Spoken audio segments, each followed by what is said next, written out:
Bonjour à tous et bienvenue dans ce numéro encore spécial draft sur la chaîne du Foot US de A à Z. C'est avec un grand plaisir et un super honneur que j'accueille mon invité du soir. Et là, on va parler vraiment, on va aller sur les tranchées, ça va faire mal. On va vous présenter de grands joueurs, de bons joueurs, des joueurs costauds. Et on accueille tout de suite la personne qui s'occupe de scouter chez The Trick Play ces positions-là. On accueille Ryan. Bonsoir Ryan, bonjour Ryan, comment tu vas? Bonsoir tout le monde, bonsoir à tous les viewers du Foot US de A à Z, du micro libre. Et écoute, ça va un petit peu fatigué là parce que tu le sais très bien, hein, mais là période chargée. Mais ouais, on a un petit peu d'attente là, c'est en train de monter gentiment la draft. La draft arrive à grands pas. C'est ça. Et là, on va passer vraiment 3 jours de folie, c'est le cas de le dire. Ça va être complètement dingue. Voilà, je le répète, pour ceux qui ne le savent pas, The Trick Play fera les 3 jours en live. Donc il faudra pas louper ça en live sur leur chaîne Twitch. Et surtout, ne ratez pas ce moment parce qu'on va vivre de grands moments encore pendant ces 3 soirées. Ça va être des moments de dingue. Donc voilà. Je vais couper ce petit générique et on va déjà demander à Ryan. Ryan, voilà, j'ai oublié de le demander, pardon, excusez-moi. Ryan, pour toi, comment se présente, on va dire, un scouting sur des positions qu'on va présenter aujourd'hui là sur cet épisode, les offensive tackles, mais en général, toi et Val, je sais que vous scoutez à peu près le même nombre d'heures, mais comment ça se passe un scouting, comment le temps que tu passes et ainsi de suite. Vas-y, raconte-nous un petit peu vite fait et après on passera sur les joueurs. Tout dépend du nom du joueur en fait que je scoute. Comme je dis généralement, quoi qu'il arrive, peu importe le joueur, que ça soit un très bon joueur ou un très mauvais, j'essaye d'avoir au grand minimum 3 matchs à visionner de lui. Généralement, c'est un peu le même process. J'essaye d'avoir un match contre une équipe supposément plus faible, beaucoup plus faible que lui, ou en tout cas avec une opposition directe qui est très faible, pour voir si je note pas des petits gestes au niveau de son comportement. Tu vois, tu sais, les mecs qui prennent un peu les matchs par-dessus l'épaule parce que justement, c'est des petits adversaires. Voir si les mecs sont capables de jouer de la même façon contre un membre du top 25 ou un futur top 10 de draft, et s'ils jouent de la même manière contre un undrafted free agent, tu vois, voir s'il se met à leur niveau ou pas. Ensuite, j'ai l'inverse, c'est-à-dire que j'essaye de prendre une équipe qui est très forte ou avec un vis-à-vis qui est très très fort à la position, voir s'il est mis en difficulté, voir s'il est capable de répondre, tu vois, dans les grands moments. Et ensuite, je prends un match, généralement au hasard. Dans ma façon de faire, j'essaye aussi de prendre les matchs de manière un petit peu chronologique. C'est-à-dire, j'essaye d'avoir un match au début de saison, un match sur la fin de saison, un match au milieu de saison pour voir s'il y a une progression. Et comme je te dis, si c'est des joueurs qui sont assez faciles à scouter, tu vois, des très bons joueurs où en fait tu vois tout de suite leurs points forts, tout de suite leurs points faibles, 3 matchs, ça peut être suffisant. Il y a des joueurs où je fais un petit peu plus, je fais 5 matchs. Tu as des joueurs chez qui j'aime bien aller voir la saison d'avant s'ils étaient déjà titulaires. Tu as des joueurs sur lesquels je galère parce que vraiment, j'arrive pas à trouver de choses qui ressortent vraiment. Donc, tu es obligé de faire plusieurs matchs, vraiment beaucoup, tu sais, pour voir si tu as des choses qui, d'un match à l'autre, continuent d'être faits et de la même manière. Donc vraiment, ça dépend vraiment. Ok. Et du coup, donc voilà, vous savez que voilà, Ryan et puis Valentin, ils ne scoutent pas sur des highlights. Voilà, je préfère le dire. Ça scoute vraiment sur des matchs entiers. Et il faut savoir que c'est pas, ils ont pas le matériel qu'ont les scouts NFL. Et eux, voilà, il faut On voir bien. le joueur, savoir les reps où il est, savoir où il se situe dans le match et tout. Donc c'est pas toujours évident. Ça demande un grand boulot de recherche et franchement, voilà, pour moi, je le répète tous les jours, à chaque fois que je partage vos fiches draft, parce que vous pouvez suivre toutes les fiches draft sur le site de The Trick Play, il y en a énormément et franchement, quel boulot. Et pour moi, vous êtes les cracks du college football, je le répète chaque jour, chaque fois que je poste, parce que franchement, c'est vraiment un boulot de fou. Bien sûr, il y en a d'autres qui scoutent, il y en a d'autres qui font d'autres choses, mais vraiment, les numéros 1 du college football, ils sont sur The Trick Play. Et ne cherchez, voilà, si vous voulez vraiment lire les scootings, que ce soit de Valentin ou Ryan, c'est sûr, c'est détaillé, c'est, voilà, on a le droit d'être d'accord, pas d'accord, ça fait partie du jeu, on a le droit, hein. Par Toujours. contre, voilà, Par contre, voilà, ils sont toujours, voilà, ils peuvent débattre. Vous pouvez leur poser des questions. On a le droit de pas être d'accord. Voilà, vous avez vos arguments, ils ont leurs arguments, mais au moins, voilà, vous avez le détail du joueur et après, on n'est pas là. Ben, bien sûr, hein, tout le monde peut se tromper. Tout le monde peut dire, bah, ce joueur-là, on le voyait mieux que ça, et ce joueur-là, ben, on le voyait moins bien. Et voilà, c'est toujours des surprises aussi en NFL.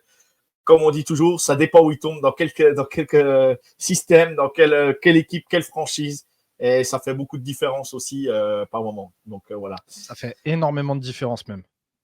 C'est ça, c'est ça. Donc là, on va carrément aller aujourd'hui sur cet épisode-là. On va présenter les offensive tackles. Et là, on va vraiment parler de joueurs que vous avez entendu parler sans doute ces dernières semaines. Et on va commencer par le premier, le joueur de Notre-Dame, cher à notre ami Augustin Notre-Dame France sur Twitter, qui fait partie de la bande de The Trick Play. Voilà, Joe Alt, offensive tackle. Donc, Ryan, n'hésite pas à nous dire si les mensurations, tu corriges, hein, parce qu'on on a été chercher nos. J'ai pas voulu te demander toutes les infos. Voilà, j'ai juste demandé tes joueurs et on a mis ce qu'on trouvait sur ESPN ou sur les sites de scouting pour tout ce qui est poids et taille. Voilà. Ouais, bah, généralement ESPN, ça reste à peu près cohérent, mais ouais, si je vois vraiment une erreur qui me saute aux yeux, je te la dirai. Sinon, je t'avoue que là, je suis plus trop sur les mensurations, tu vois? Je suis pas trop pouvoir trouver des mensurations sur le site internet, hein, justement, où on essaye de suivre au maximum les joueurs et de mettre leur poids et leur taille actuelle parce qu'on sait que parfois ça peut faire la différence.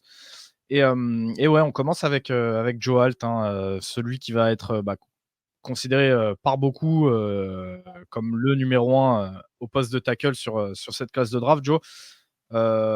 Et a raison, hein, il y a beaucoup de raisons, qui font en sorte que Joe Alt reste un prospect extrêmement sexy et qui risque de partir très, très tôt à la prochaine draft. Bah, déjà des mensurations comme vous le voyez, hein, absolument excellentes, qui ont de quoi faire saliver. Il est grand, il est pas extrêmement gros, ce qui veut dire qu'il a quand même une mobilité qui est très intéressante.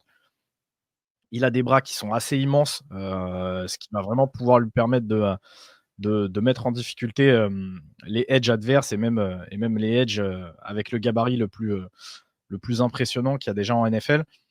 Et quoi dire de Joe Alt si ce n'est que, le mec est propre. En fait, le mec techniquement est propre. Tu ressens vraiment, cette touche Notre-Dame, tu vois? Où en fait le mec, est prêt déjà pour la NFL.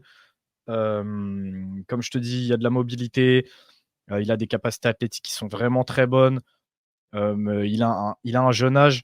Malgré ce jeune âge-là, il a beaucoup d'expérience, à la position et je te dis, en fait, au niveau des reps, c'est propre. Techniquement, c'est propre. C'est vraiment pas le O-line qui va te faire des mauvais gestes ou ce genre de choses, qui va avoir des reps brouillonnes.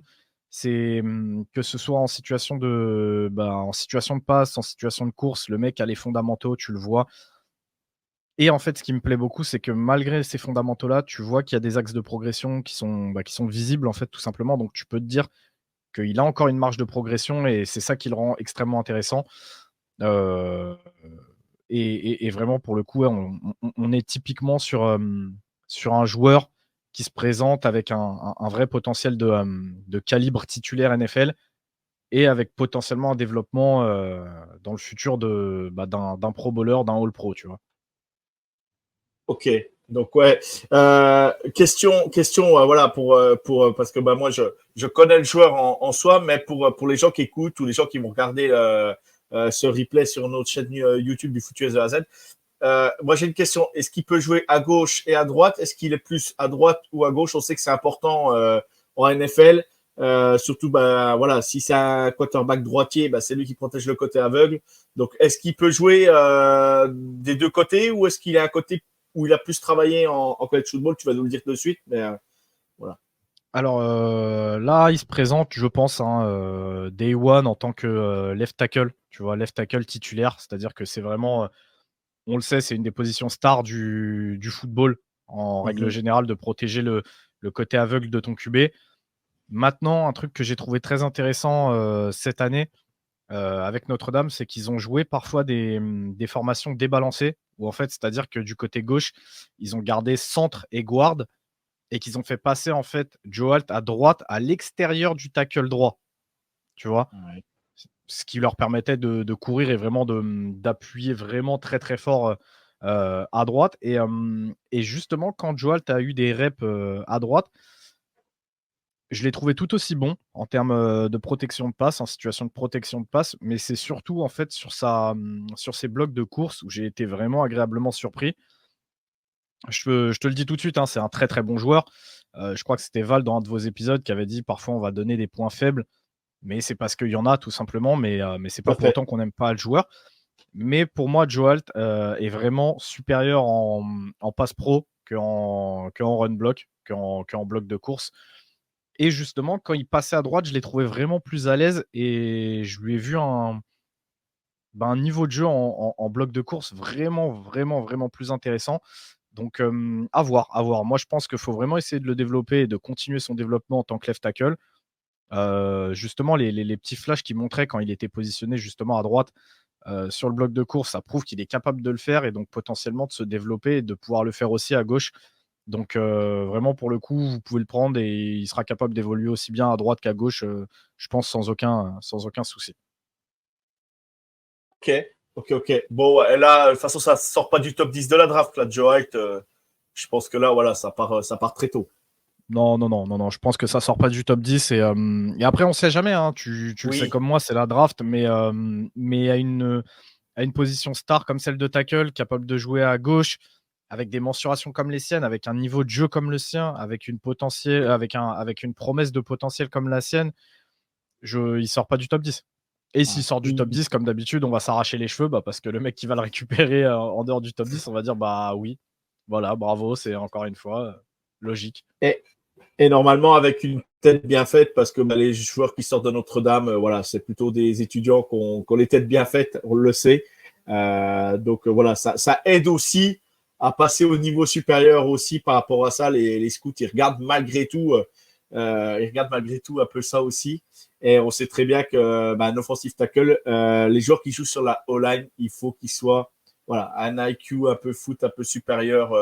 Voilà, je pense que je me trompe pas là-dessus, Ryan. Oui, Mmh. tu me dis si je Ouais, me ouais, trompe, mais non, non, non, carrément pas. Et puis de toute façon, comme je te l'ai dit, Joe Alt, c'est la propreté. Franchement, c'est un bon garçon, c'est un bon gars. Il a pas de geste d'humeur, il a pas la volonté, tu vois, d'aller faire mal à son adversaire. C'est vraiment le mec propre, tu vois.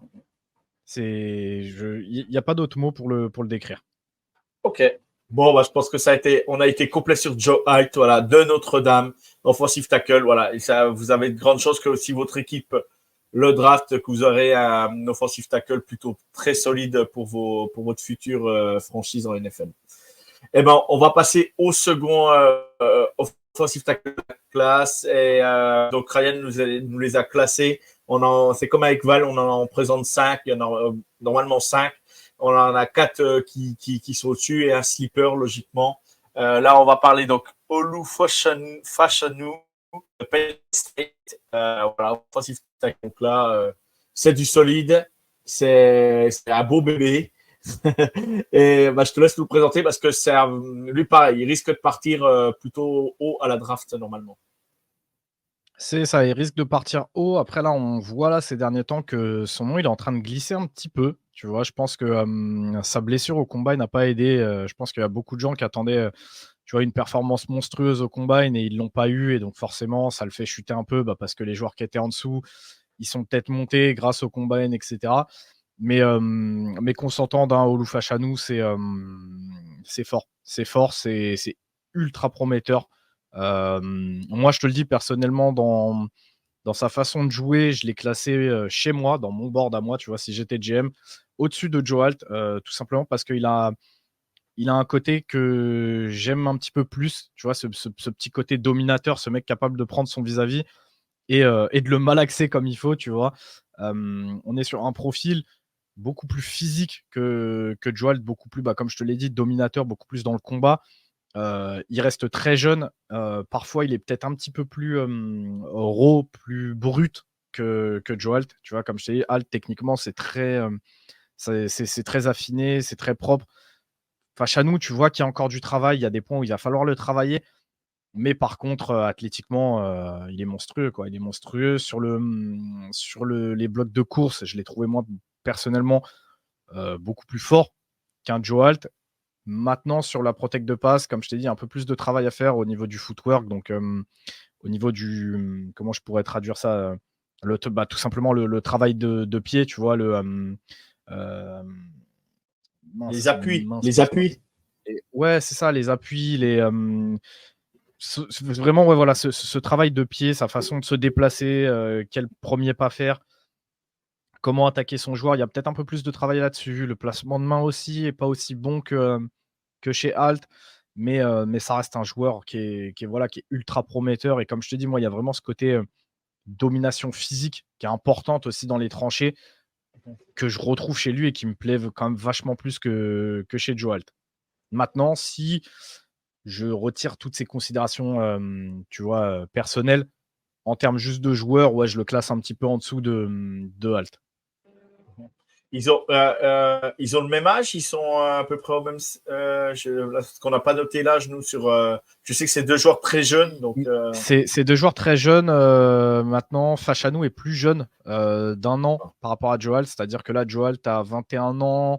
Sur son année rookie, il va aller sur ses 22, là où Fachanou a 20 ans et sur son année rookie, il va aller sur ses 21. Donc tu as une année de développement en moins, en fait, pour Fachanou. On sait qu'un an, c'est beaucoup. Hein. Pour un des joueurs comme eux, c'est 1 an, beaucoup, ça beaucoup. peut 1 an, ça peut être énorme, aussi bien au niveau college football, que NFL. Tu vois? Avec le coaching staff, si le coaching staff est bon, 1 an, ça peut faire une énorme différence. Ouais, ok. Et lui, droite-gauche Plutôt gauche, là encore, aussi. on part sur un développement encore une fois de ce poste de left tackle. Je l'ai moins vu évoluer à droite, pour être très honnête. Tu vois? Comme je t'ai dit, Hals, ce qui était bien, c'est que sur les tapes de cette année, bah, il a eu ces formations débalancées pour nous donner un petit visuel de ce qu'il pourrait faire à droite. Fachanou, c'était le left tackle titulaire de Penn State, donc il n'a pas bougé du côté gauche.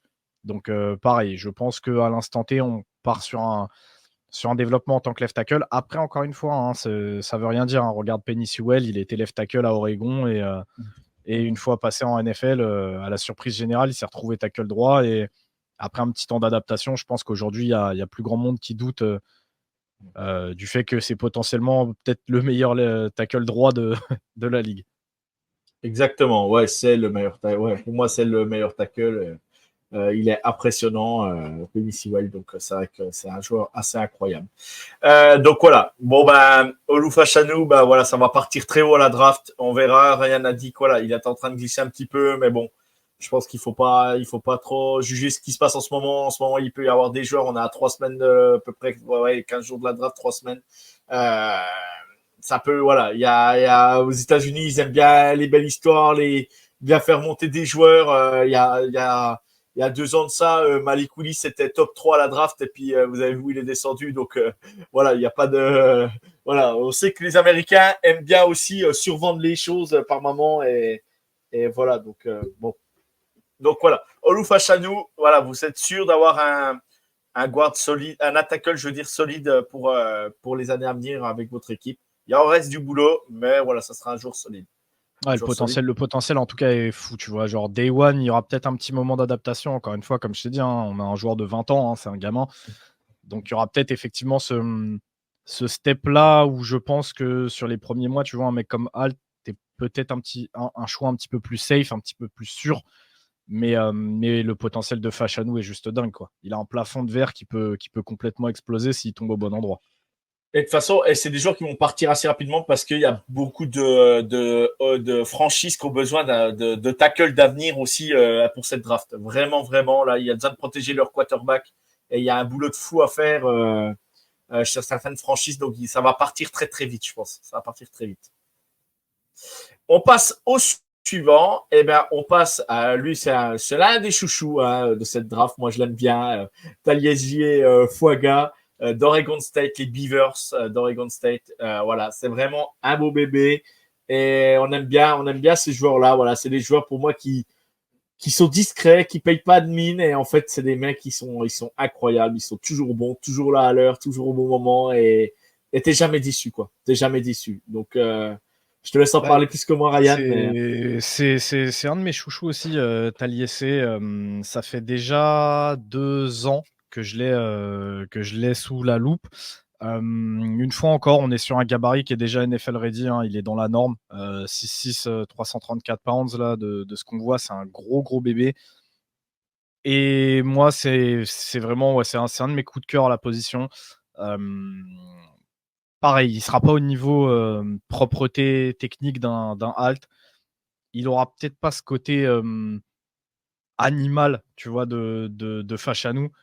Mais bordel, à côté de ça, putain, qu'est-ce qu'il est explosif, qu'est-ce qu'il est rapide pour son poids et sa taille, c'est terrifiant, c'est vraiment terrifiant. Pour te dire, il y a vraiment des actions que j'ai notées de lui où il était tellement rapide que même ses receveurs et tout sur les 10 premiers yards avaient du mal à le dépasser sur des situations de passe écran ou ce genre de choses-là. Il tape fort, l'impact est énorme. Et franchement, il me semble que dans mon scouting, je sais plus si c'est dans mon scouting ou si c'était juste dans mes notes, mais j'ai noté un truc du style si Taliesin était capable de jouer au même niveau de performance à gauche, parce qu'il joue à droite, c'est un tackle droit, moi je pense que je l'aurais en tackle numéro 1 de la QV. Juste en tellement j'aime ses skills, j'aime sa façon de jouer. Sa mentalité, il est exemplaire, c'est un leader. Tu sais, c'est vraiment le genre de mec, tu vas le prendre dans ton escouade et tu as directement un leader sur ta O-line. C'est-à-dire qu'il va prendre tout le groupe avec lui, il va leur donner la bonne mentalité. Il y a juste qu'il faut de côté méchant. Tu vois, moi, je t'ai dit, j'aime bien sur ma O-line avoir des méchants, mais des méchants intelligents. Tu sais, des mecs qui vont vraiment partir dans l'état d'esprit de le mec que j'ai en face de moi, je vais le détruire, mais sans jamais faire le mauvais geste, tu vois, sans faire des gestes de con comme ça pouvait être le cas pour un mec comme Trevor Penning il y a quelques années, tu vois. Et franchement, ouais, coup de cœur, coup de cœur. Il y a encore du boulot à faire sur Pass Pro notamment.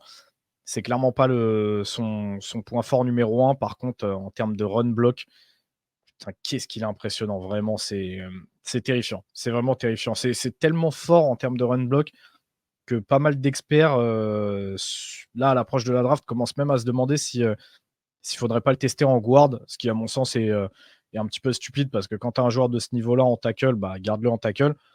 Mais c'est juste pour vous faire comprendre à quel point, en termes de mobilité, à quel point, en termes d'impact sur le jeu de course, il peut être important pour que bah, des experts veuillent le replacer carrément guard.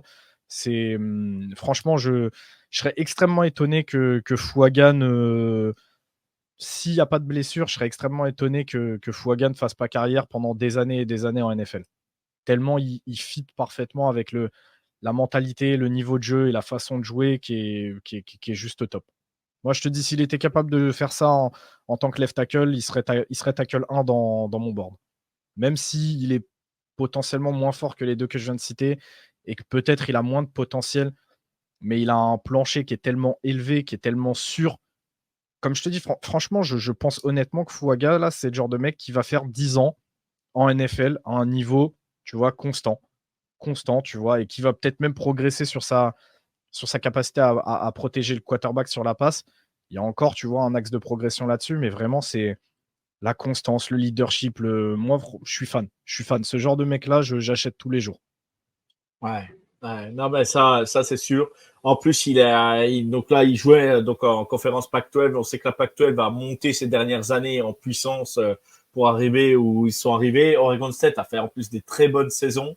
Franchement, non, ça a été vraiment une surprise. Moi, je l'ai découvert vraiment, voilà, la saison dernière et puis bah là, je l'ai plus regardé cette année. Mais franchement, ouais, un joueur hyper intéressant et moi, j'en apprends beaucoup avec vous, hein, parce qu'en discutant, bah, c'est sûr on peut discuter de certains détails. Et c'est vrai que ben on était devant le combine, on regardait et c'est vrai que sa mobilité était impressionnante. Moi, j'ai été surpris au combine de sa mobilité. Des fois en match, on se rend pas compte, mais là, c'était vraiment flagrant par rapport à certains. Et voilà, donc voilà, Ouais, Taïlésier, franchement, Fouaga. Ah, vas-y, pardon. non, non, je te dis, c'est juste fou. Genre vraiment, là, j'ai pas le souvenir ces dernières années d'avoir un mec aussi athlétique à la position. Euh, et je vous dis, ouais, les chiffres du combine et tout, c'est bien beau, mais vraiment, faut le voir en épaulière, casque sur la tête pour comprendre. Je te dis, il y a vraiment des actions sur screen pass, sur course extérieure. où il court 30 yards, 35 yards avant de se faire dépasser par le porteur de balle qui est une skill position, tu vois? C'est les mecs qui cavalent sur le terrain et il est capable de te faire 30-35 yards en étant devant eux, en courant pour aller bloquer des mecs. C'est tu regardes le truc, tu dis: «Mais putain, mais c'est quoi ce bordel? C'est Mm, quoi ce mm, mm. bordel?» Et tu vois le truc, tu te dis: «Mais ça, en fait, je suis carrément capable de le revoir en NFL». Tu vois? Cette façon de jouer-là, il peut la transposer en NFL, sans aucun souci, tu vois? Mm. Non, non, mais c'est sûr, c'est sûr. Donc, lui, voilà, pareil, hein, je pense que top 15 de la draft, voilà, s'il y a un rush sur les offensive tackles assez rapidement, voilà, je pense que voilà, top 15 maximum, il passe pas le top 15 de la draft, quoi. Vraiment, moi, je dis même, voilà, peut-être top 12, mais suivant comment ça va se passer à la draft, parce que là, avec pareil, avec bah, les Bills, les Vikings, tout ça, il peut se passer beaucoup de choses. Pareil, des équipes dans le top 10 qui peuvent monter, voilà, ou des équipes dans le top 15 aussi. Donc, il peut se passer beaucoup de choses. Mais voilà, logiquement, c'est un joueur qui va partir aussi, voilà, voilà, je pense que dans les 15 premiers, il n'y a rien à dire. Je pense que il y a de grandes choses qui partent. Ouais, vraiment, si tu veux jouer vraiment safe, tu dis top 20, mais pour moi, c'est un Ouais, lock, tu vois? En ouais, plus, apparemment, au combine, il a vraiment géré au niveau des interviews et pas mal d'équipes ont vu ce côté leader et tout, donc franchement, que des bons retours. Donc pour moi, il sort pas vraiment si je veux être safe, il sort pas du top 20, je pense. ouais, ouais, je pense aussi. Non, puis voilà, puis tu vois bien que de toute façon, c'est le bon gars, la tête bien faite. Et puis moi, j'aime ces joueurs d'équipe. Non, mais j'aime ce genre de joueurs dans des équipes. C'est des joueurs, voilà, c'est des joueurs, bah, qui, comme tu dis, ils vont porter tout le monde. C'est des mecs qui lâcheront rien et voilà, ils vont toujours faire leur boulot. Et c'est des mecs qui soudent les équipes et c'est hyper important, on le sait. Surtout des postes comme ça sur des O-line et tout, c'est hyper important. Donc voilà. Donc Talesier Fuaga, voilà, l'équipe qui le prend, voilà, vous aurez de grandes chances d'avoir un mec, comme dit Ryan, sur peut-être 10 ans si tout se passe bien pour lui. On lui souhaite vraiment quelque chose de régulier et voilà, ça devrait bien matcher dans la franchise où il est. On passe au suivant et on va passer à Amarius Mims de Georgia. L'offensive tackle. Alors là, pareil, beau bébé, très costaud, super joueur. De toute façon, pour jouer à Georgia, ça fait un petit moment qu'on le suit et vraiment un joueur incroyable. Bon, ouais, moi, le seul bémol, tu l'as répété dans ta fiche draft, Ryan. Je vous invite toujours à aller sur The Triplay et lire les fiches. euh, voilà, mais voilà, ce problème historique de blessure. Alors après, on peut connaître des historiques de blessures en college football et en NFL, peut-être hygiène de vie changée, voilà, peut-être beaucoup de choses de mis en place, et bien qu'améliore les choses avec les joueurs qui ne se blessent plus. Mais franchement, Amarion Smith, s'il ne se blesse pas, pareil, là, vous êtes sur un offensive tackle vraiment de grosse qualité. Alors après, attention, il sort de Georgia, il peut se passer aussi des choses. Mais normalement, non. Franchement, non, c'est vraiment un bon joueur. Très bon joueur. C'est très bon joueur. Après, parmi tous les profils là qu'on a donnés, c'est peut-être un des profils encore les plus bruts qui nécessitera, tu vois, le plus de travail. Mais bordel, le plafond est exceptionnel. Le plafond, pour le coup, lui, il est capable, si pareil, si les blessures, le laissent tranquille, s'il tombe dans le bon environnement, il a largement le potentiel pour aller se hisser au niveau des Fashanu et des Halt, juste en termes de potentiel. Le potentiel est extraordinaire. Tu l'as rappelé, il sort de Georgia, il sort clairement de cette école Georgia, c'est-à-dire, hem, profil ultra physique, au gabarit ultra impressionnant, capacité athlétique monstrueuse. Là, vous le voyez, hein, il est à 6'7", 340 pounds. C'est déjà, 9 pounds de plus qu'un mec comme Fouaga, qui est déjà un gros bébé.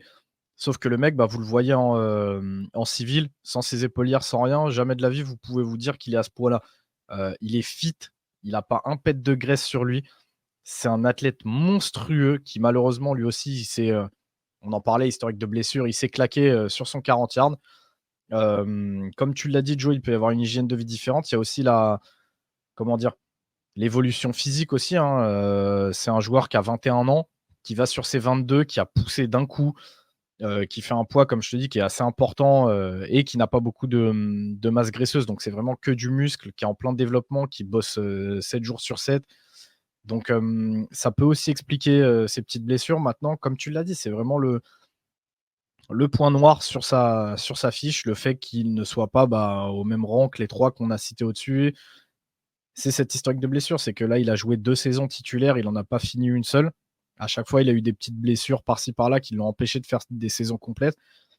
Et c'est ce qui peut être inquiétant. Maintenant, si tu draftes au potentiel, si tu draftes à l'upside, Marius Mims, il coche énormément de cases. Il coche énormément de cases. Alors, c'est peut-être pas un joueur qui va se révéler être extraordinaire en année 1, peut-être même pas en année 2, mais il y a peut-être un développement, tu vois, là, Andrew Thomas, où le mec, en fait, sur son année 3, d'un coup, il va exploser de nulle part parce qu'il aura eu 2 ans de coaching en NFL, qu'il aura peut-être pu se remettre au niveau blessure, tu vois, son corps aura peut-être soufflé un petit peu. Mais ouais, c'est fort, c'est très, très fort. En sortant de l'école Georgia, une chose qui est sûre, c'est que déjà, au niveau de son run block, il est déjà au niveau. Il est déjà au niveau NFL, il est capable de broyer des joueurs en face de lui. J'aimerais le voir jouer peut-être un petit peu plus bas, tu vois? Il a tendance à être très haut quand il bloque. Je pense qu'en abaissant un petit peu son centre de gravité, je pense vraiment qu'il pourrait faire encore plus de dégâts.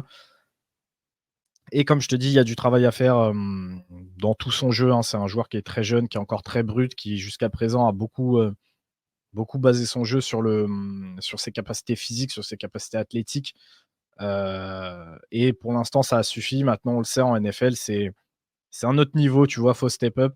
Donc je pense qu'il y aura un petit peu de travail, il y aura aussi un peu de travail sur sa passe pro, mais franchement, ça reste hyper solide et le potentiel est juste monstrueux, quoi. Non, non, mais ouais, ouais, non, mais franchement, c'est un joueur. Bah, de toute façon, voilà, on le suit depuis bah, de toute façon, de Georgia ces dernières années. Ils sortent des athlètes élites et des joueurs élites. Dès que ça arrive en NFL, c'est prêt.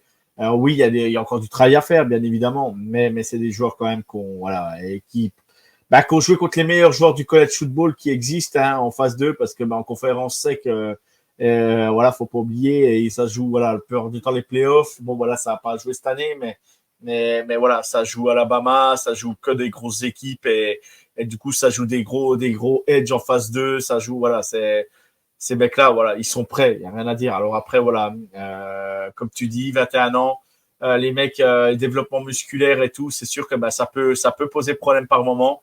Mais voilà, en NFL, de toute façon, ils seront chouchoutés. C'est un mec, voilà, c'est des mecs, s'ils sont draftés, ils vont être draftés tôt. Le lendemain de la draft, ils prennent l'avion, ils sont embarqués, ils arrivent directement où ils sont draftés.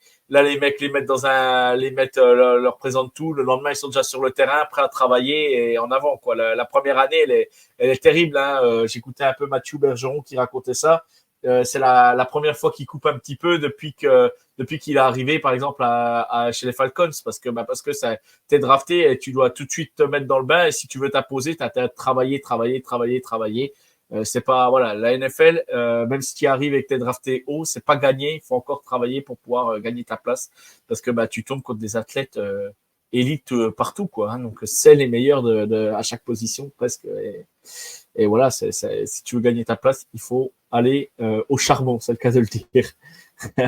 Donc voilà, on souhaite le meilleur. À Marius Mims, pour toi, Ryan, on a oublié de dire, il joue à droite, gauche, Il joue à droite. Il joue à droite. à C'était le droite. tackle, ouais, tackle droit Ouais, de Georgia ouais, et pour l'instant, je préfère le laisser à droite. ouais, En fait il va falloir faire un choix. En fait, il faut faire un choix très vite avec Amarius Mims. C'est-à-dire qu'avec le potentiel qu'il a et l'âge qu'il a, tu peux te permettre, si tu veux, de le prendre et de le tenter à gauche.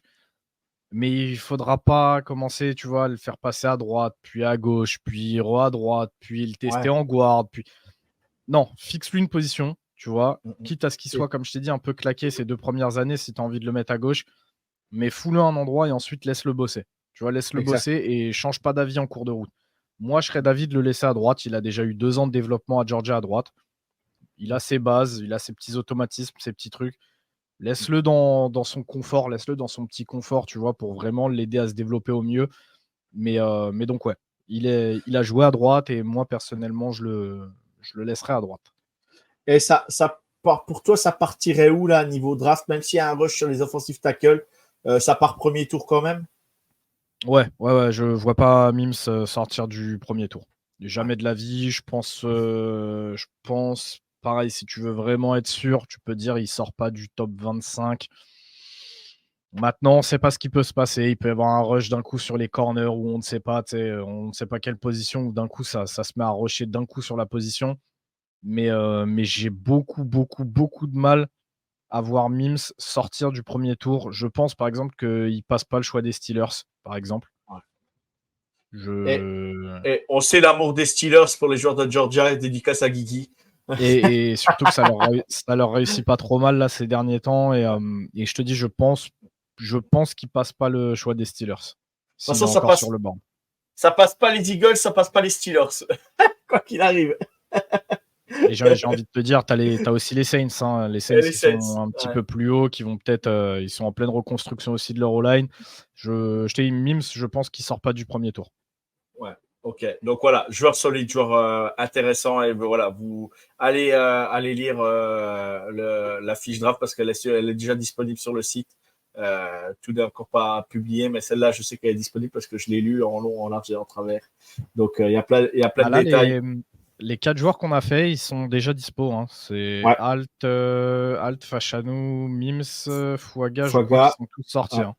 Et puis le dernier, le slipper que tu as sorti, il est sorti cette semaine en plus.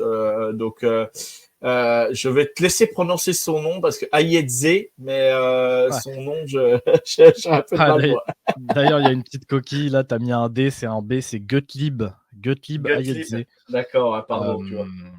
All-line très, alors j'ai plus le polyvalent, All-line très polyvalent. Il a joué à beaucoup de postes sur la all-line des Terrapins. Mais vraiment cette année, je l'avais pas je l'avais pas en si haute estime que à partir du moment où j'ai regardé son match contre Ohio State. Match contre Ohio State, grosse pression. On sait l'importance qu'a Ohio State dans le college football et en particulier sur la Big Ten, donc la conférence dans laquelle joue Maryland. Il s'est retrouvé propulsé en fait tackle droit contre Ohio State et il a eu des flashs élite. Élite. Et tu sais que c'est un mot qu'on n'utilise pas à la légère avec Val. Alors, il a fait de la merde sur le match, hein. Il y a des reps où il n'a pas été bon, mais il a eu des flashs élites. J'ai rien d'autre à dire. Mobilité, excellent. Il n'est pas au niveau de certains qu'on a pu voir là au-dessus de la liste, mais ça reste excellent. Ce qui me fait dire que dans pas mal d'offense en NFL, il va trouver une place. Ce qui m'a fait un petit peu peur, là, dans le processus pré-draft, c'est qu'à un moment, il a été dit que sa taille, c'était 6'3". Moi, j'estime que 6'5", c'est le grand minimum, tu vois, pour un tackle. Dans la NFL moderne, je sais qu'il y a quelques tackles qui émargent à 6'4", et justement, pour Ayedze, tu m'as dit de checker, et justement, pour avoir regardé souvent sa taille, finalement, on est plus à 6'4" qu'à 6'5". Mais tu vois, ça fait partie des joueurs où en fait son 6-4, il me dérange pas tant que ça, tant que je le garde à droite. Il est capable de jouer guard là où sa mobilité est excellente, il a une bonne vision de jeu. Heu, Malgré un âge qui est quand même assez avancé, qui forcément lui fait perdre un petit peu de valeur et c'est pour ça qu'il se retrouve dans les sleepers. C'est un joueur qui a découvert le foot assez tard, donc en fait, tu peux te dire qu'il peut y avoir un développement, tout simplement sur le tard, tu vois, à un âge un peu plus avancé que d'autres, mais ce développement, tu l'as encore. C'est pas parce qu'il est vieux qu'en fait son potentiel s'est forcément abaissé. Tu as cette capacité, comme je t'ai dit, de le faire jouer, que ça soit à droite ou à gauche. Tu peux le faire jouer tackle ou guard. Hem, Pendant le processus pré-draft, on a pas mal d'équipes qui l'ont justement essayé, même pendant pas le Senior Bowl, c'était le Shrine Bowl. On lui a fait faire des ateliers en tant que tackle gauche. Donc ça, potentiellement, tu peux avoir un mec à développer, tu vois, dans ta rotation pendant quelques années. Franchement, moi, je te dis, c'est les flashs qu'il a pu avoir contre des talents NFL face à lui. Faut pas l'oublier que l'année dernière, Ohio State avait peut-être une des meilleures défenses de ces dernières années qu'ils ont pu avoir avec des joueurs qui, même s'ils n'ont pas forcément répondu aux attentes placées en eux, ont été vachement aidés par le schéma. Et sur ce match-là, je vous dis vraiment, allez voir le match de Ayedze qui joue tout le match en tackle droit. Il a parfois des reps qui sont élites. Et quand je vous dis élite, c'est du niveau, j'ai même pas peur de le dire, d'un niveau limite pro bowler NFL en devenir, tu vois, en termes de potentiel. Et on parle d'un mec qui sera potentiellement encore là au 3e jour de la draft, donc au 4e tour. Et comme je te dis, même si tu n'arrives pas à le développer, son côté hyper polyvalent permet de te dire, bah, au moins tu l'as dans ta rotation. C'est-à-dire que si tu as un mec qui se blesse sur ta O-line, peu importe le poste, à part centre, bah, en fait, tu peux envoyer Yadze au front, tu vois, au feu pendant quelques matchs ou quoi. Et peut-être même qu'il va se révéler être très bon. Et ça avait été le cas, tu vois, que je pense à un mec, Jamari Sallier avec les Chargers. Tu vois, il y a quelques saisons, quand j'ai dit que justement, moi, je le voyais assez bas en tant que tackle, mais finalement, ça pourrait être un bon sleeper. Et c'est exactement ce qui s'est passé, c'est-à-dire que le mec n'est pas arrivé en tant que titulaire. Il y a eu une blessure, il s'est retrouvé envoyé au feu, et puis finalement, tu sais, ça a été une des bonnes surprises de la saison. Ayedze, c'est un peu le même délire, sauf que de base, moi, je le voyais comme un guard en devenir assez moyen, tu vois, moyen plus. Et ce match face à Ohio State, et du coup, derrière, je me suis refait beaucoup de tapes de Maryland, où il a ces mêmes flashs-là, tu vois. Et encore une fois, je te dis, il y a du travail parce que ça reste des flashs, mais bordel, parfois il a des reps, il a des reps qui sont élites, qui sont vraiment au niveau de, au niveau des, même au-dessus d'un mec comme Amarius Mims dont on vient de parler, tu vois. Franchement, il y a des fois, il est hyper impressionnant. Petit point noir, du coup, que j'ai noté par contre au tableau, c'est que justement, c'est un joueur, je pense que c'est dû au fait qu'il a découvert le football sur le tard. Il n'a pas encore cette mentalité de t'as fait une erreur, passe au jeu d'après, c'est pas grave. C'est le genre de mec où s'il fait une erreur, il va rester dans, tu vois, à broyer du noir, je pense, pendant quelques actions. Et il est capable, en fait, de t'enchaîner une mauvaise rep, puis genre 2, 3, 4, 5 reps vraiment pas bonnes. Je dirais pas jusqu'à catastrophique, mais où en fait, tu vois que ça le préoccupe. Il pense encore à l'erreur numéro 1, et en fait, du coup, ça fait effet boule de neige et il te fait de la merde. En fait, sur du coup, bah, 6 ou 7 reps d'affilée, genre où vraiment il est dégueulasse. Par contre, le point un peu à souligner là-dessus qui est intéressant, c'est qu'il fonctionne de la même manière quand il fait un bon jeu. C'est-à-dire que si vraiment il fait une rep qui est très bonne, il est capable pendant tout un quart-temps d'être en feu complet et genre vraiment de marcher sur l'eau. Il va te faire des trucs où tu es en mode: «Wow, wow, wow, depuis quand tu sais faire ça mec?» Tu vois? Et franchement, je te dis, moi, Ayedze, c'est un des noms que j'ai vraiment entouré parce que si le mec glisse milieu du 3e tour, 4e tour, et je pense que c'est possible vu son âge, vu que c'est pas un joueur qui est hyper, mis en avant par les médias, qui joue pour les Terrapins, on le sait, hein, c'est pas une fac ultra sexy, les médias sont pas en sang sur Maryland, tu vois? Tu as plein de petits trucs comme ça qui vont faire qu'il glisse gentiment. Le fait qu'il se soit pas stabilisé à une position, le fait qu'il joue plutôt tackle droit et pas tackle gauche, tu vois? Plein de petites choses comme ça. Son gabarit, ses mensurations, tu vois? Je t'ai dit, il est un peu petit pour la position. Tu as plein de petits trucs, en fait, qui vont le faire glisser, glisser, glisser, glisser, glisser, et je pense qu'il y a une équipe qui va le récupérer et à minima avoir un joueur de rotation, et un joueur de rotation solide, tu vois? Vraiment mais toi, tu sais, Joe, tu es fan des Chiefs, bah, quand tu as un mec qui est capable, en fait, de rentrer au Super Bowl alors qu'il a pas joué de la saison et de te faire le taf d'un titulaire solide, juste que tu lui demandes, hein, de pas être extraordinaire, mais juste d'être solide, bah, parfois ça te fait la différence. Et bah, en fait, Ayedze, c'est potentiellement à minima ce genre de mec-là. C'est ce que j'allais te dire. Celui-là, il a le profil Kansas City, là. Directement, lui. Il a le profil. Il a parfaitement le profil. Non, non, mais voilà, je le connaissais pas, hein, pour être honnête, hein, donc voilà, je suis content de le découvrir. Quand j'ai lu la fiche, j'étais vraiment, voilà, j'ai dit c'est hyper intéressant. Ben, on fait un petit coucou même à Elio, Terrapins France, sur Twitter, membre de la team aussi, The Trick Play. Voilà, vraiment un joueur hyper intéressant. Et du coup, bah, moi, j'ai été voir pas mal de vidéos aussi. Bah, du coup, c'est vraiment, ouais, ouais, ça a l'air d'être un joueur ouais, ça donne envie de le voir jouer plus haut. Et l'avantage, c'est que c'est un joueur qui peut, comme tu dis, jouer à plusieurs positions. Et on sait que dans une équipe NFL, qu'est-ce que c'est important d'avoir des joueurs aussi polyvalents sur une O-line, parce que bah, des fois, quand tu as les blessures qui s'enchaînent, tu es bien content d'avoir ces mecs-là. Tu es bien content d'avoir ces mecs-là. Ah, c'est parfois, c'est ces mecs-là, en fait, qui te font la différence dans les moments importants parce que, bah, si à cette place-là, en fait, tu as un branquignol, mais tu te dis: «Oh putain, j'avais une O-line», c'est tous des mecs, all-star. Sauf que, bah, en fait, d'un coup, tu en as trois qui se blessent, en fait. Et C'est ça. derrière, tu as des mecs, bah, genre c'est moi, ou alors, un vendeur de steak, de steak haché Charal. Bah, en fait, ça te fait la différence, tu vois, d'avoir un joueur solide à mettre à cette position-là. Et vraiment, ouais, Joe, je sais que toi, tu es un mec qui n'a pas forcément le temps de regarder, tu vois, tous les matchs en direct. Mais par contre, tu es un mec qui bouffe énormément de matchs en replay. Je t'invite vraiment à aller regarder ce match contre Ohio State en te concentrant sur le tackle droit. Et tu me diras ce que tu en penses. Si tu veux, on en Ouais. reparlera à l'occasion.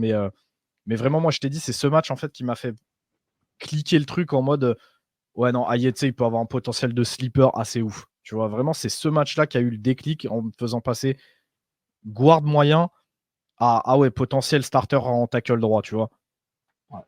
Ouais, ok. Donc là, vous voyez, là, c'est vraiment un vrai sleeper. Voilà, milieu de draft, 4e tour, peut-être 5e, peut-être, voilà, ou peut-être un peu plus haut, on verra. Mais voilà, vous savez que là, c'est le vrai sleeper et vous pourrez dire, on l'a vu chez The Trick Play parce qu'il ne nous avait pas menti s'il performe et vous On pourrez le l'a vu, dire.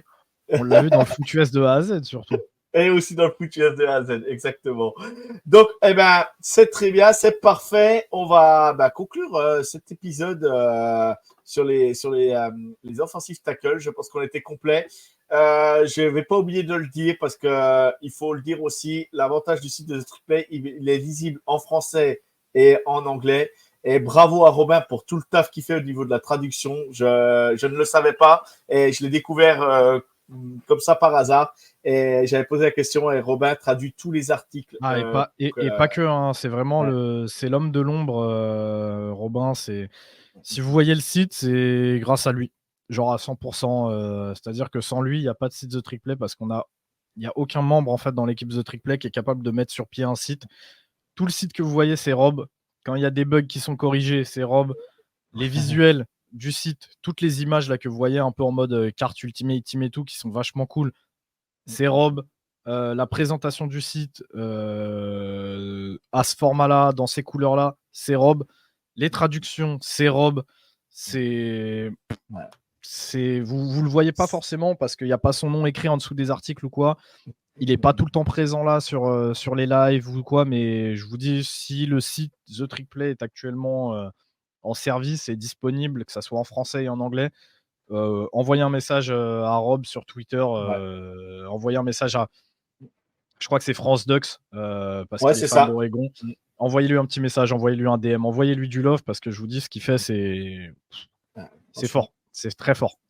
Ça fait partie d'une équipe et voilà, vous avez trouvé, voilà, avec Rob, vous avez trouvé vraiment la personne parfaite pour ça et on sait qu'en plus il aime bien faire ça malgré tout parce que il aime bien faire les montages et tout. Si j'ai pu discuter un peu en off avec lui, donc c'est vraiment bravo à lui et franchement donc voilà, moi je vais faire la petite publicité de fin. Ryan, vous pouvez le suivre sur Ryan Scoot ou France LSU si vous préférez, si vous voulez parler d'LSU, vous allez le voir sur son compte LSU. Sinon voilà.